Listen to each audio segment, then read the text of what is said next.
Assalamualaikum warahmatullahi wabarakatuh. Halo teman-teman, perkenalkan nama saya Priscilla Rahmadayanti, kelas 12 MIA 2 SMA Negeri 1 Muara Tewe. Di video saya kali ini, saya akan menjelaskan tentang proses pembelahan sel. Simak video berikut.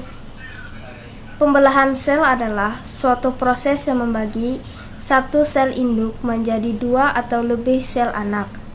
Pembelahan sel dibagi menjadi 3 jenis. Yang pertama, pembelahan amitosis, yang kedua, pembelahan mitosis, dan yang ketiga, pembelahan meiosis.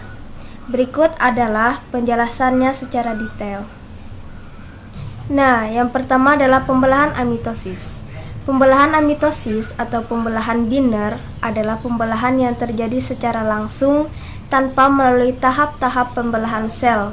Umumnya terjadi pada sel yang bersifat prokariotik atau sel yang tidak memiliki membran inti.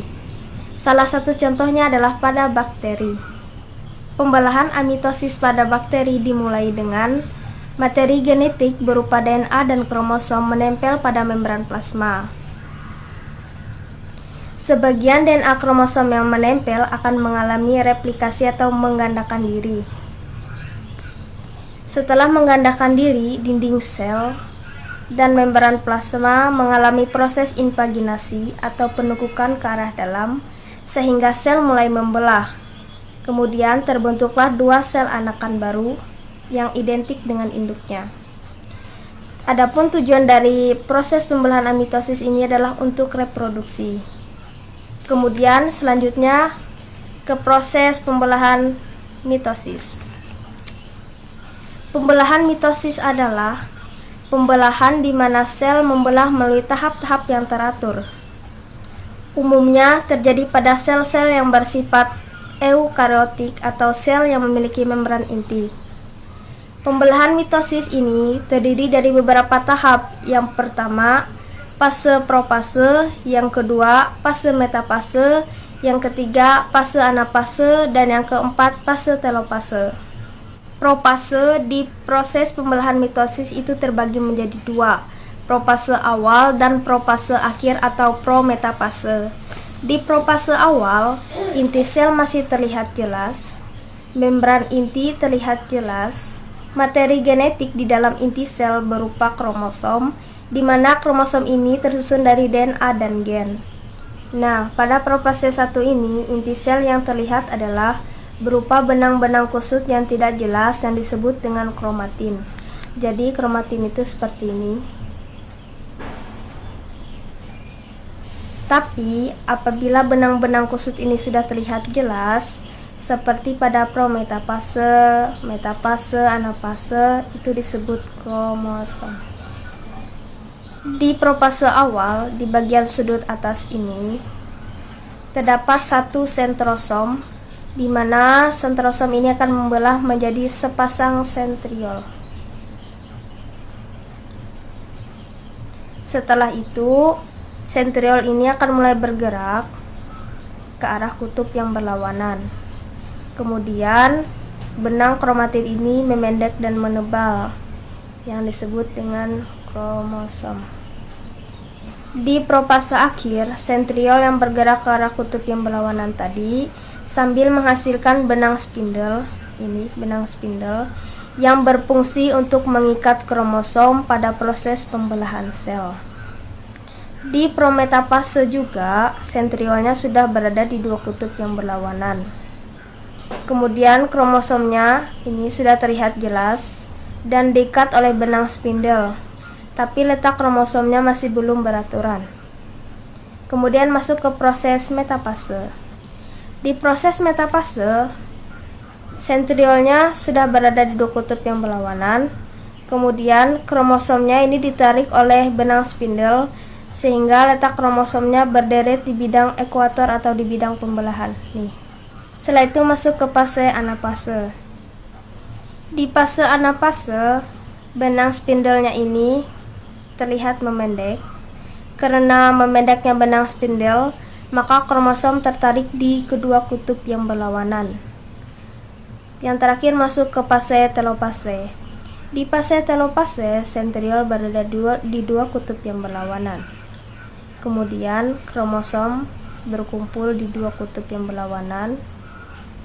Kromosomnya terurai kembali menjadi kromatin, lalu di seputaran kromatin ini terbentuklah membran inti.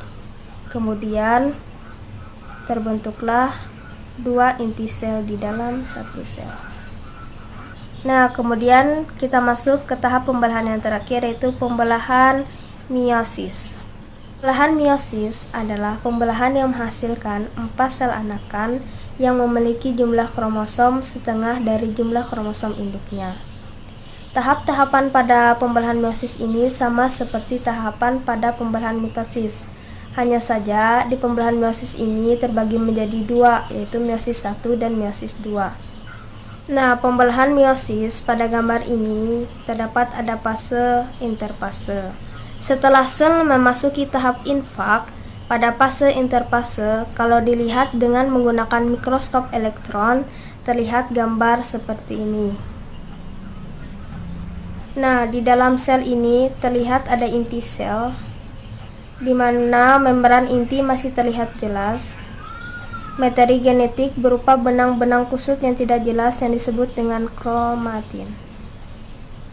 Pada sitoplasma terdapat sentrosom, ini sentrosom, yang di dalamnya terdapat sepasang sentriol, ini sentriol. Ini terlihat pada fase interfase siklosel, yaitu pada tahap G2 ketika sel sudah siap untuk membelah. Ketika sel sudah siap untuk membelah, masuklah ke fase mitotik atau fase pembelahan. Di meiosis 1, di sini terdapat profase 1, di mana di profase 1 ini terdiri lagi dari beberapa tahapan. Yang pertama ada tahapan leptoten atau leptonema. Pada tahap ini, benang kromatin memendek dan menebal membentuk kromosom. Kromosom. Setelah terbentuk kromosom, masuk ke tahap zigoten atau zigonema. Kromosom yang sama bentuknya atau kromosom homolog berdekatan kemudian bergandengan disebut dengan bivalen. Ini seperti ini, kromosom yang sama bentuknya ini. Kemudian bergandengan. Nah, ini disebut dengan bivalen. Setelah itu masuk ke tahap pakiten atau pakinema. Tiap kromosom homolog menggandakan diri tapi masih dalam satu sentromer. Ini seperti ini. Tapi masih satu ini sentromer. Ini dinamakan tetrat. Kemudian masuk ke tahap diploten atau diplonema. Kromatid dari tiap belahan kromosom memendek dan membesar. Ini adalah kromatid. Nah, jadi kromatid adalah lengan kromosom dari hasil penggandaan. Nah, kemudian masuk ke tahap yang terakhir, yaitu tahap diakinesis. Terjadi proses sentrosom membentuk dua sentriol ini, di mana sentriol ini akan bergerak ke arah kutub yang berlawanan nantinya sambil menghasilkan ini benang spindle. Nah, di sini ada proses terjadinya tempat pindah silang. Nah, ini di sini. Tempat prosesnya pindah silang ini disebut dengan kiasma. Nah, jadi proses pindah silang ini dimulai dari proses pakiten, kemudian terpisahnya di diplonema dan berakhir di diakinesis. Setelah itu masuk ke metafase 1. Tetrat yang sudah melakukan proses pindah silang tadi akan bergerak ke bidang ekuator atau ke bidang pembelahan ini. Kemudian sentriol sudah berada di dua kutub yang berlawanan. Benang spindle sudah terlihat jelas. Masuk ke fase anafase 1. Di fase anafase 1, sentriol berada di dua kutub yang berlawanan. Kemudian benang spindle memendek sehingga menyebabkan kromatid tertarik di kedua kutub yang berlawanan. Setelah itu masuk ke telofase 1 dan sitokinesis. Di telofase 1 ini, benang spindle sudah sangat memendek dan tidak terlihat jelas lagi. Kemudian sentrosom berada di dua kutub yang berlawanan.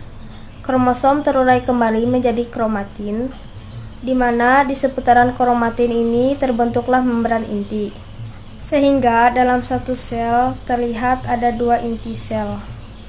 Tahap ini disebut dengan karyokinesis. Nah, sekarang berakhirlah tahap proses meiosis 1, kemudian masuk ke meiosis 2. Di meiosis 2 ada profase 2, di mana sentrosom akan bereplikasi sehingga menghasilkan sepasang sentriol ini, sepasang sentriol. Kemudian kromatin memendek dan menebal yang disebut dengan kromosom ini. Nah, sekarang masuk ke metafase 2. Di metafase 2 ini sentriol sudah berada di 2 kutub yang berlawanan sambil menghasilkan benang spindle. Kemudian kromosom berada di bidang ekuator atau di bidang pembelahan. Setelah itu masuk ke fase anafase 2. Di anafase 2, benang spindle ini memendek sehingga menyebabkan kromatid ini tertarik di kedua kutub yang berlawanan. Kemudian masuklah ke fase telofase 2 dan sitokinesis. Di telofase 2, benang spindlenya memendek dan tidak terlihat jelas lagi, seolah-olah menghilang.